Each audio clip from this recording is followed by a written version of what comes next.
तर विद्यार्थ्यांनो एका नव्या स्पेशल सुपर क्लासमध्ये आपले या स्वागत आहे आणि सर्वप्रथम आपल्याला सर्वांना सांगू इच्छितो की आपल्या चॅनलचा आलेला आहे ईबुक ज्यामध्ये 15 ते 20,000 प्लस एमपीसी लेवलचे जीके क्वेश्चन्स मिळतील येणाऱ्या प्रत्येक भरतीसाठी उपयुक्त असणारे ते क्वेश्चन्स असतील आणि प्लसमध्ये आपण सर्वांची एक गॅरंटी देतो मी आपल्याशी की या ईबुकमध्ये जे क्वेश्चन्स आपण पाहणार आहात तेवढ्या डिटेलमध्ये आतापर्यंत आपण कुठल्याही पुस्तकामध्ये पाहिलेले नसतील याची मी आपल्याला खात्री देतो गॅरंटी देतो आणि त्यामुळे जर इच्छुक असाल हे ईबुक घेण्यामध्ये तर या ईबुकचा लिंक आपल्याला सुपर क्लासच्या डिस्क्रिप्शनमध्ये दिलेला आहे आणि जर डिस्क्रिप्शन आपल्याला जर समजत नसेल सध्या तुम्ही जो सुपर क्लास पाहता त्याच्या नावावर क्लिक करा ईबुकचा लिंक आपल्याला दिसून जाईल मिळून जाईल आणि तसेच या सुपर क्लासला एक लाईक नक्कीच करायचा आहे। तर सुरू करूया या सुपर क्लासला। सर्वात पहिला प्रश्न पाहूया। प्रश्न आपल्या समोर मित्रांनो असा आहे, मूत्रवाहिनीची लांबी जवळपास किती सेमीची असते? मूत्रवाहिनीची लांबी जवळपास एकूण किती सेमीची असते? तर ऑप्शन क्रमांक 1 योग्य राहील मित्रांनो, 40 सेमी एवढीची आहे मानवी मूत्रवाहिनीची एक जवळपास लांबी बनलेली आहे।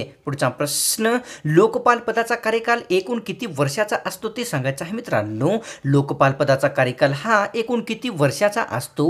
तर या ठिकाणी ऑप्शन क्रमांक आपल्या समोर 3 योग्य राहील, 5 वर्षे एवढा जो आहे लोकपाल पदाचा हा एक कार्यकाल असतो। पुढचा प्रश्न, झाडू कामगार मित्रमंडळाची स्थापना खालीलपैकी कोणत्या व्यक्तींनी केलेली होती? झाडू कामगार मित्रमंडळाची स्थापना खालीलपैकी कोणत्या व्यक्तींनी केलेली होती? ऑप्शन क्रमांक 1 योग्य राहील, सेनापती बापट यांनी जे आहे झाडू कामगार मित्रमंडळाची एक स्थापना केलेली होती। पुढचा प्रश्न, तवाही नदी खालीलपैकी कोणत्या नदीची उपनदी आहे ते सांगायचं आहे मित्रांनो।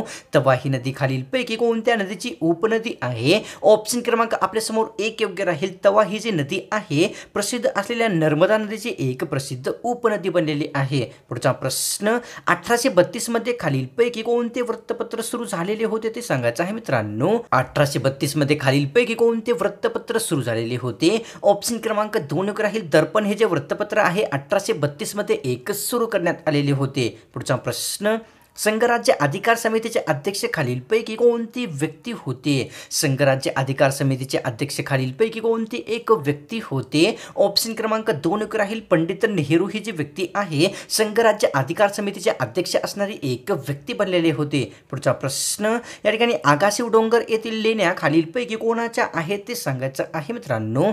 आगाशिव डोंगर येथील लेण्या खालीलपैकी कोणाच्या आहेत? ऑप्शन क्रमांक 2 योग्य राहील, गौतम बुद्ध यांच्या जे लेण्या आहेत आगाशिव येथील एक प्रसिद्ध लेण्या बनलेल्या आहेत। पुढचा प्रश्न, आगाशिव डोंगर येथे गौतम बुद्धांच्या एकूण किती लेण्या आहेत ते सांगायचं आहे। आगाशिव डोंगर येथे गौतम बुद्धांच्या एकूण किती लेण्या आहेत? तर ऑप्शन क्रमांक आपल्या समोर 1 योग्य राहील, 108 जे लेण्या आहेत आगाशिव डोंगर येथे गौतम बुद्धांच्या एक लेण्या बनलेल्या आहेत। पुढचा प्रश्न, आगाशिव डोंगर येथील गौतम बुद्धांच्या लेण्या किती वर्षे पुराण्या आहेत ते सांगायचं आहे मित्रांनो। आगाशिव डोंगर येथील गौतम बुद्धांच्या लेण्या ह्या किती वर्षे जुन्या आहेत? ऑप्शन क्रमांक 1 योग्य राहील मित्रांनो, 2000 वर्षे पुराण्याचे आहेत आगाशिव डोंगरातील गौतम बुद्धाच्या एक लेण्या बनलेल्या आहेत। पुढचा प्रश्न, या ठिकाणी पांडवकडा हे प्रसिद्ध धबधबा खालीलपैकी कोणत्या जिल्ह्यात स्थित आहे? पांडवकडा हा प्रसिद्ध धबधबा खालीलपैकी कोणत्या जिल्ह्यात स्थित आहे? ऑप्शन क्रमांक 3 योग्य राहील मित्रांनो, महाराष्ट्रातील रायगड हा जो जिल्हा आहे या जिल्ह्यामध्ये पांडवकडा हा प्रसिद्ध एक धबधबा स्थित झालेला आहे। पुढचा प्रश्न, विजय मराठा हे प्रसिद्ध पुस्तकाचे लेखक खालीलपैकी कोणती व्यक्ती आहेत ते सांगायचं आहे। विजय मराठा या प्रसिद्ध पुस्तकाचे लेखक खालीलपैकी कोणती व्यक्ती होते? ऑप्शन क्रमांक 2 योग्य राहील, विठ्ठल रामजे शिंदे ही जी व्यक्ती आहे विजय मराठा या प्रसिद्ध पुस्तकाचे एक लेखक असणारे व्यक्ती आहेत। पुढचा प्रश्न, मकालू शिखराची एकूण उंची खालीलपैकी किती मीटरची आहे ते सांगायचं आहे। मकालू शिखराची उंची ही एकूण किती मीटरची आहे? ऑप्शन क्रमांक मित्रांनो 3 योग्य राहील, 8463 मीटर एवढी जे आहे मकालू शिखराची एकूण उंची आहे। पुढचा प्रश्न, मकालू पर्वत शिखर हे जगातील कितव्या क्रमांकाचे सर्वात उंच शिखर आहे ते सांगायचं आहे। मकालू शिखर हे जगातील कितव्या क्रमांकाचे सर्वात उंच शिखर आहे? ऑप्शन क्रमांक मित्रांनो 4 योग्य राहील, मकालू हे जे पर्वत शिखर आहे जगातील 5व्या क्रमांकाचे सर्वात उंच असलेले एक शिखर आहे। पुढचा प्रश्न, काँग्रेस मंचावरून सर्वप्रथम स्वराज्याची मागणी खालीलपैकी कोणत्या व्यक्तींनी केलेली होती? काँग्रेस मंचावरून सर्वप्रथम स्वराज्याची मागणी ही खालीलपैकी कोणत्या व्यक्तींनी केलेली होती? ऑप्शन क्रमांक 2 योग्य राहील, दादाभाई नौरोजी यांनी जे आहे काँग्रेस मंचावरून सर्वप्रथम स्वराज्याची एक मागणी केलेली होती। पुढचा प्रश्न, हेमोग्लोबिन हा खालीलपैकी कशाचा एक अंश असतो ते सांगायचं आहे। हेमोग्लोबिन हा शरीरातील कशाचा एक अंश असतो? ऑप्शन क्रमांक 2 योग्य राहील मित्रांनो, हेमोग्लोबिन जो आहे तो शरीरातील लोहाचा एक अंश बनलेला असतो। विद्यार्थ्यांनो, अनअकॅडमी प्लॅटफॉर्म आपल्यासाठी अत्यंत स्पेशल एक ऑफर घेऊन आली आहे, ज्या ऑफरमध्ये महाराष्ट्र टेक्निकल सर्व्हिसच्या प्लसच्या सबस्क्रिप्शनमध्ये 20+10 म्हणजेच टोटल 30% डिस्काउंट दिले जाणार आहे। जसे की मित्रांनो, आपण 3 महिन्याचे प्लसचे सबस्क्रिप्शन जर घेऊ इच्छित असाल तर त्याची ओरिजिनल प्राइस 4400 रुपये आहे, परंतु या 30% डिस्काउंटमध्ये ते आपल्याला 3168 रुपयालाच मिळणार आहे। आणि तसेच आपण 24 महिन्याचे जर प्लसचे सबस्क्रिप्शन घेऊ इच्छित असाल तर त्याची ओरिजिनल प्राइस 16,000 रुपये आहे, परंतु या 30% डिस्काउंट दिल्याने आपल्याला ती 11,520 रुपयालाच मिळणार आहे। आणि तसेच मित्रांनो, दुसरी एक अत्यंत महत्त्वाची म्हणजेच आपल्याला महाराष्ट्र ग्रुप सी च्या एक्झामच्या प्लसच्या सबस्क्रिप्शनमध्ये 20+10 यामध्येही 30% डिस्काउंट दिले जाणार आहे।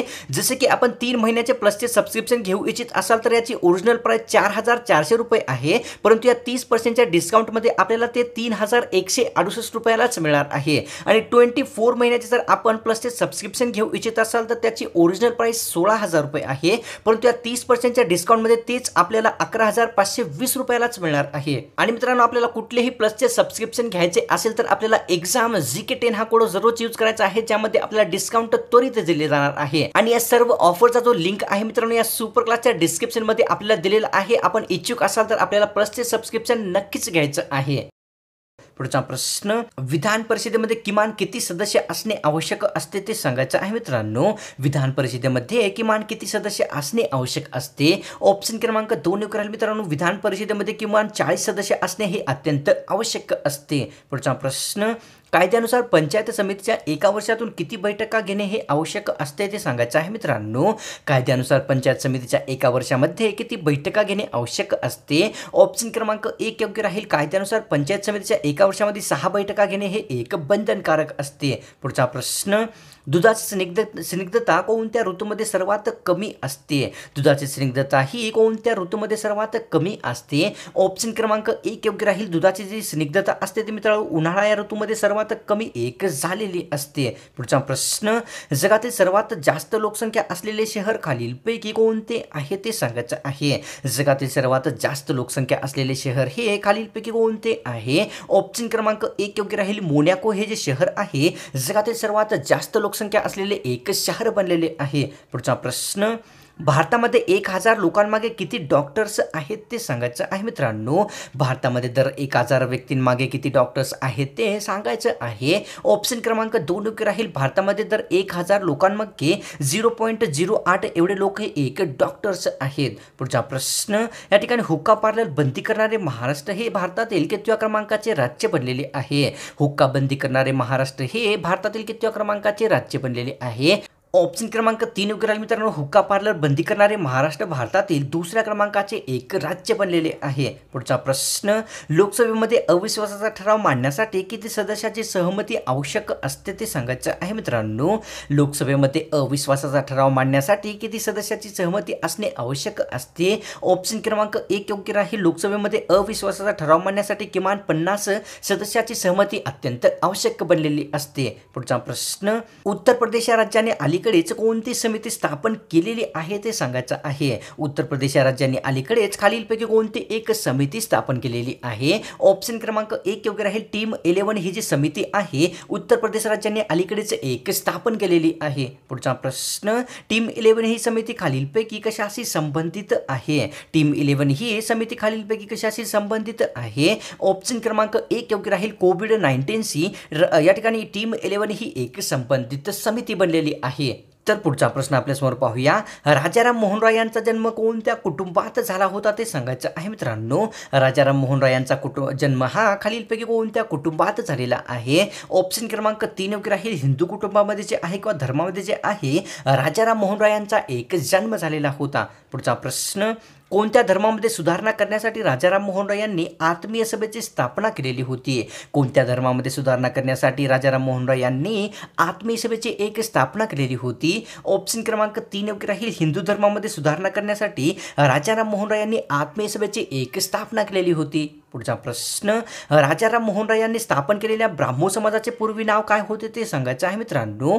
राजाराम मोहन रॉय यांनी स्थापन केलेल्या ब्राह्मो समाजाचे पूर्वीचे नाव हे खालीलपैकी कोणते होते? ऑप्शन क्रमांक 3 योग्य राहील। राजाराम मोहन रॉय यांनी स्थापन केलेल्या ब्राह्मो समाजाचे ब्राह्मोसभा असे एक पूर्वीचे नाव ठेवण्यात आलेले होते. पुढचा प्रश्न, ब्राह्मो समाजातील अनुयायी कोणत्या दिवशी एकत्र येऊन चर्चा करीत असे ते सांगायचं आहे. ब्राह्मो समाजातील सर्व अनुयायी कोणत्या दिवशी एकत्र येऊन चर्चा करीत असे. ऑप्शन क्रमांक 3 योग्य राहील. शनिवार या दिवशी एकत्र येऊन ब्राह्मो समाजातील अनुयायी एक चर्चा करत असे. पुढचा प्रश्न, पुणे नाशिक या दोन शहरांना कोणता महामार्ग जोडतो ते सांगायचं आहे. पुणे ते नाशिक या दोन शहरांना खालीलपैकी कोणता एक राष्ट्रीय महामार्ग जोडत असतो. ऑप्शन क्रमांक 3 योग्य राहील. NH50 हा जो राष्ट्रीय महामार्ग आहे पुणे व नाशिक या दोन शहरांना जोडणारा एक महामार्ग आहे. पुढचा प्रश्न, आर्य समाजाने भारत स्वातंत्र्य चळवळीला कोणकोणते देशभक्त दिलेले होते ते सांगायचं आहे. आर्य समाजाने खालीलपैकी कोणकोणते स्वातंत्र्य चळवळीला देशभक्त दिलेले आहेत. ऑप्शन क्रमांक 4 योग्य राहील. वरीलपैकी सर्वच म्हणजे लाला लजपतराय, स्वामी श्रद्धानंद, बिपिनचंद्र पाल हे तिन्ही व्यक्ती आर्य समाजाने हे एक दिलेले आहेत. पुढचा प्रश्न, या ठिकाणी आर्य समाज म्हणजे लढाऊ हिंदू धर्म होय असे वर्णन कोणत्या व्यक्तींनी केलेले होते. आर्य समाज म्हणजे हिंदू लढाऊ धर्म होय असे खालीलपैकी कोणत्या व्यक्तींनी आर्य समाजाचे वर्णन केलेले होते. ऑप्शन क्रमांक 4 योग्य राहील. दयानंद सरस्वती यांनी जे आहे आर्य समाज म्हणजे लढाऊ हिंदू धर्म होय असे एक वर्णन केलेले होते. पुढचा प्रश्न, ब्राह्मो समाजाची स्थापना कोणत्या व्यक्तींनी केलेली होती. ब्राह्मो समाजाची स्थापना ही खालीलपैकी कोणत्या एका व्यक्तींनी केलेली आहे. ऑप्शन क्रमांक मित्रांनो 1 योग्य राहील. ब्राह्मो समाजाची जी स्थापना आहे राजा राममोहन राय यांनी एक केलेली होती. पुढचा प्रश्न, देशामध्ये पश्चिम बंगाल व बिहार या दोन राज्यात किती टक्के कोळसा सापडत असतो ते सांगायचं आहे. देशातील पश्चिम बंगाल व बिहार या दोन राज्यांमध्ये किती टक्के कोळसा सापडत असतो. ऑप्शन क्रमांक 1 योग्य राहील मित्रांनो. 90% पेक्षा जास्त जो कोळसा आहे देशातील पश्चिम बंगाल व बिहार या दोन राज्यांमध्ये एक सापडत असतो. महर्षी कर्वे फर्ग्युसन कॉलेजमध्ये कोणता विषय शिकवत होते ते सांगायचं आहे. महर्षी कर्वे हे फर्ग्युसन कॉलेजमध्ये कोणता विषय शिकवत होते. ऑप्शन क्रमांक 2 योग्य राहील. गणित हा जो विषय आहे महर्षी कर्वे फर्ग्युसन कॉलेजमध्ये एक शिकवत होते. पुढचा प्रश्न, महर्षी कर्वे यांनी विधवा स्त्रियांच्या मुलांसाठी कोणते वसतिगृह सुरू केलेले होते. कोठे सुरू केलेले होते. महर्षी कर्वे यांनी विधवा स्त्रियांच्या मुलांसाठी कोठे वसतिगृह सुरू केलेले होते. ऑप्शन क्रमांक 3 योग्य राहील मित्रांनो. या ठिकाणी महर्षी कर्वे यांनी स्वतःच्या घरामध्ये जे आहे विधवा स्त्रियांच्या मुलांसाठी वसतिगृह हे एक सुरू केलेले होते.